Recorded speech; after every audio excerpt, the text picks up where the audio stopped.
নমস্কাৰ মই কুলেন কলিতা আজি মই ক্লাস 9 ৰ গ্ৰাফৰ এটা ক্লাস লব কৰিছো তো গ্ৰাফ মানে কি আমি প্ৰথমতে অলপমান আইডিয়া এটা লব খুজিছো যে ধৰা হক আমাৰ কোনোবা এজন মানুহৰ যদি কেতিয়াবা এড্ৰেছ ক'ব লগা হয় তেতিয়া আমি কি কম যে আপুনি পূবফালে 10 ঘৰ যাওক তাৰফালে 2 ঘৰ যাওক তেতিয়া নেক্সট ঘৰটো পালে হেতু আমাৰ ঘৰ এনেকুৱাকৈ আমি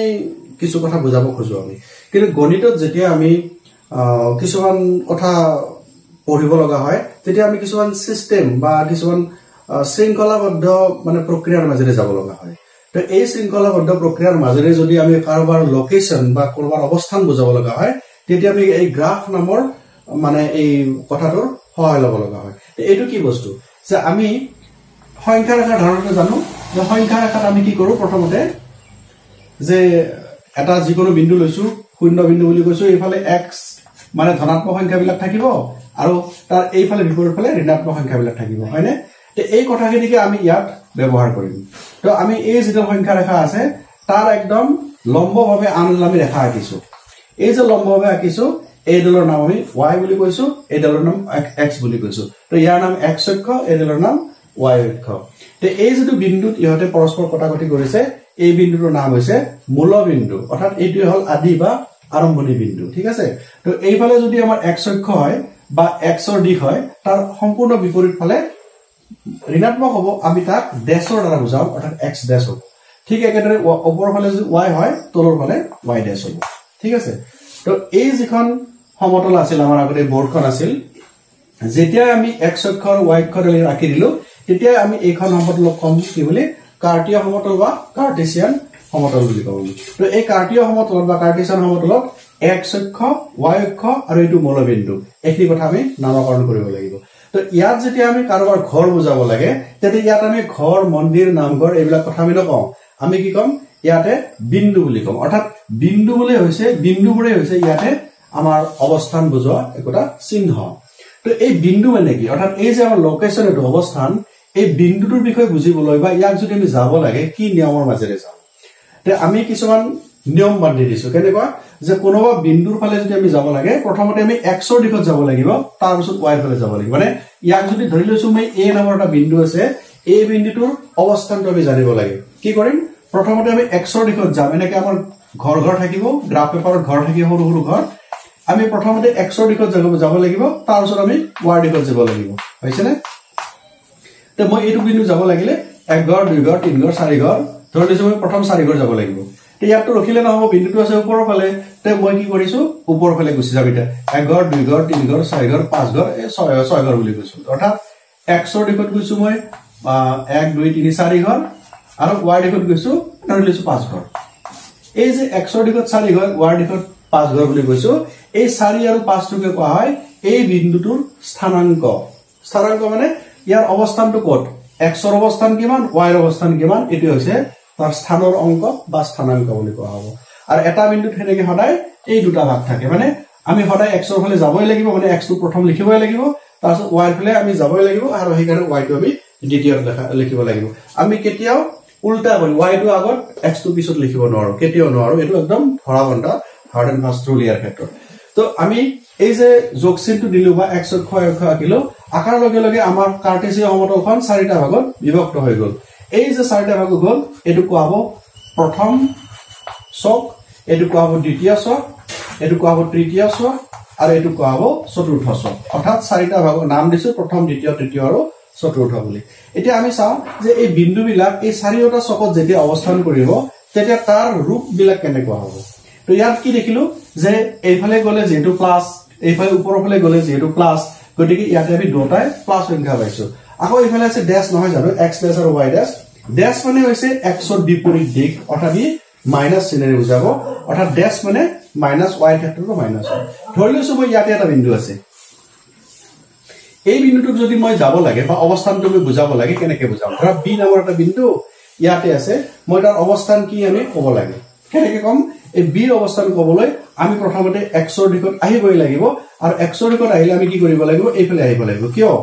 কাৰণ আমি এইফালে গলে তো নহব কাৰণ বিন্দুটো এইফালে দিশত নাই তো এইফালেহে আছে তো এইফালে আহিম এইফালে আহাৰ লগে লগে ই কিন্তু আকৌ কৈ দিছে যে ই নেগেটিভ হ'ব লাগিব বা মাইনাস চিহ্ন হ'ব লাগিব গতিকে এইটো বিন্দুৰ অৱস্থান কৰোঁতে আমি কি কৰিব লাগিব প্ৰথম যে x লিখিম হেতু মাইনাস হ'ব কি হয় 1 ঘৰ 2 ঘৰ আছে ইয়াত ৰখি দিলো আমি অৰ্থাৎ মাইনাস লিখি দিছো আমি কিয় কাৰণ দুই ঘৰ আহিছো কাৰণ এইফালে আহিলে লাভ নাই বিন্দু আছে ওপৰৰ ফালেহে গতিকে আমি এটা ওপৰৰ ফালে যাম কিমান যাম 1 ঘৰ 2 ঘৰ 3 ঘৰ 4 ঘৰ 5 ঘৰ 6 ঘৰ অৰ্থাৎ এই চিধা 6 ঘৰ গলে এইটো বিন্দু পাম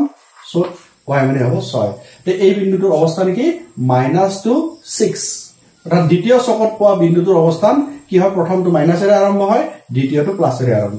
প্লাসত শেষ হয় ধৰি লৈছো মই ইয়াতে এটা বিন্দু আছে এটো বিন্দু ধৰা c নামৰ বিন্দু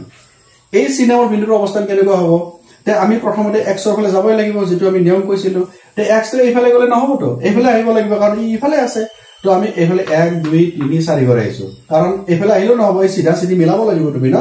তো 1 ঘৰ 2 ঘৰ 3 ঘৰ 4 ঘৰ এই যে 1 2 মাতিছো আসলে আমি -1 -2 -3 -4 মাতিব লাগিব কাৰণ মাইনাসৰ দিশত আছে তো তো এইফালে আহিছো কে ঘৰ আহিছো 1 2 3 4 সো ইয়াতে হ'ব -4 হ'ব হলে কোত যাব এতিয়া ইয়াত ৰখিলে নহব বিন্দুটো ইয়াতে আছে ইয়াত আহিব লাগিব আহিছো কোন ফালে তলৰ ফালে মানে y ডেছৰ ফালে আৰু তলৰ ফালে আহিলে কি হ'ব মাইনাস হ'ব কে ঘৰ আহিছো 1 ঘৰ 2 ঘৰ 3 ঘৰ 4 ঘৰ 5 ঘৰ মানে -5 অৰ্থাৎ তৃতীয় চকত থকা সকলোবোৰ বিন্দু ইয়াতে থাকক ইয়াতে থাকক ইয়াতে থাকক যতেই থাকক কিয় ইয়াত থকা তৃতীয় চকত থকা বিন্দুবিলাক সদায় কি হয় মাইনাস আৰু মাইনাস মানে x ৰ মাইনাস y ৰ মাইনাস চিনেৰে আৰম্ভ হয় ঠিক আছে এতিয়া মই চাও চতুৰ্থ চকত থকা এটা বিন্দু যি কোনো এটা বিন্দু মই কৈছো এটো বিন্দুলৈকে যদি আমি যাব লাগে বা ইয়াৰ অৱস্থান দেখাব লাগে ধৰি লৈছো d নামৰ বিন্দু এটা কি হ'ব প্ৰথমতে x ৰ দিশত যাব লাগিব সো 1 2 3 4 5 6 7 8 ৰখি দিলো বিন্দুটো তলৰ ফালে আছে নামি আহিম 1 ঘৰ 2 ঘৰ অৰ্থাৎ x ৰ ফালে গলো 8 ঘৰ y ফালে আহিলো 2 ঘৰ 2 লিখিলে নহব তলৰ ফালে আহিছো গতিকে -2 হলে গতিকে আমি কি কম যে প্ৰথম চকত থকা সকলোবোৰ বিন্দুৱে প্লাস প্লাস হয় অৰ্থাৎ দুটা সংখ্যা ধনাত্মক হ'ব দ্বিতীয় চকত থকা সকলো বিন্দুৱে প্ৰথমটো ঋণাত্মক হ'ব তাৰ পিছতটো প্লাস হ'ব কি হ'ব কলো নহয় মই এইফালে আহিলে মাইনাস দিব লাগিব x টো ওপৰ ফালে গলে x টো y টো প্লাস দিব লাগিব তৃতীয় চকত থাকিলে কি হ'ব মাইনাস মাইনাস অৰ্থাৎ দুটা চিন মাইনাস কিয় কাৰণ প্ৰথমতে ইয়াত থকা বিন্দুটো আহিলে এইফালে মাইনাসৰ ঘৰত আহিব লাগিব তলত যাব লাগিলে তলতো মাইনাস আহিব লাগিব মানে দুটাই মাইনাস হ'ব চতুৰ্থ চকত কি হ'ব প্ৰথমতে ইয়াত থকা যিকোনো বিন্দু যদি তোমাক লাগে প্ৰথমতে তুমি ইফালে যাবই লাগিব এইফালে গলে তুমি যে দূৰকে যাব লাগিব না ইয়াত থাকিলে তুমি অকল একঘৰ আহিলে হ'ব মুঠতে x ৰ দিশত মানে ক্লাছৰ দিশত আহিব লাগিব তাৰপিছত তলত নামিব লাগিব নহয় তলত নামিলে মাইনাস আৰু y ডেছৰ ফালে আহিলে মাইনাস হয় তো এই হল আমাৰ গ্ৰাফ পেপাৰত বা এই কাৰ্টীয় সমতলত থকা বিন্দুবিলাকৰ অৱস্থা এতিয়া ধৰি লোৱা তোমাক এনেকুৱা এটা প্ৰশ্ন আহিছে যে মই কেইটামান বিন্দু দিছো ক'ত আছে কোৱা Suppose -3 4 -1 -1 0 0 1 0 0 5 এনেকা কেইটামান বিন্দু যি কোনো তোমাৰ লেছনত বহুত বিন্দু পাবা এনেকা তো ইয়াক বহাব লাগে ক'ত আছে চাও মই -3 4 টো ক'ত আছে তে -3 4 প্ৰথমটো মাইনাসত কৈছে নহয় দ্বিতীয়টো প্লাসত কৈছে আমি কি পালো অলপ আগতে যে মাইনাসত কলে আমি x ৰ দিশত আহিব লাগিব মাইনাসৰ ফালে হলনে 1 ঘৰ 2 ঘৰ 3 ঘৰ আহিলো আৰু এবাৰ 4 আছে +4 প্লাস মানে ওপৰৰ ফালে মাইনাস মানে তলৰ ফালে মনত ৰাখিবা তো +4 আছে তো ওপৰৰ ফালে যাম কেই ঘৰ 4 ঘৰ 1 2 3 4 ইয়াত থাকিলে মানে ক'ত হল দ্বিতীয় চকত হল মানে ইয়াৰ অৱস্থানটো দ্বিতীয় চক -1 -1 তাৰ নেকি x মাইনাসৰ দিশত আহিব লাগিব মানে এইফালে -1 ঘৰ আহিব লাগিব y টো আছে -1 মাইনাস মানে তলৰ ফালে আহিব লাগিব মানে এইফালে আহিব লাগিব ইয়াতে থাকিব অৰ্থাৎ এটো কি হৈ গল তৃতীয় চকত হৈ গল অৰ্থাৎ এই বিন্দুটো তৃতীয় চকৰ বিন্দু হলে 0 0 মানে x ৰ ফালেও 0 y ৰ ফালেও 0 অৰ্থাৎ এইফালেও তুমি 0 কয়ও যাব নোৱাৰা y ৰ ফালেও 0 মানে কয়ও যাব নোৱাৰা মানে এইটোৱে অৰ্থাৎ মূল বিন্দুৰ অৱস্থানে হল 0 0 নেক্সট আহিলে 1 0 1 0 মানে x ৰ দিশত এক ঘৰ যাব লাগিব কিন্তু y ৰ দিশত তুমি 0 কোন ফালে যাব নোৱাৰা মানে ইয়াতে থাকিব বিন্দুটো অৰ্থাৎ কি থাকিব x অক্ষৰ ওপৰত ঠিক আছে যেতিয়া কোনো এটা বিন্দু y টো 0 থাকে হি x অক্ষৰ ওপৰত থাকা বুলি গম পোৱা যায় নেক্সট আহিছে 0 5 05 মানে কি x ৰ মানটো ভিন্ন মানে x ৰ দিশত ইফালে যাব নোৱাৰা তুমি ইফালে যাব নোৱাৰা গতি x ৰ মানটো 0 হৈ গল 5 মানে তুমি কি হ'ব +5 আছে প্লাস হলে ওপৰ মাইনাস হলে তল গতি ওপৰৰ ফালে ইয়াতে ইয়াত থাকি যাব ইয়াত থাকা মানে কি হৈ গল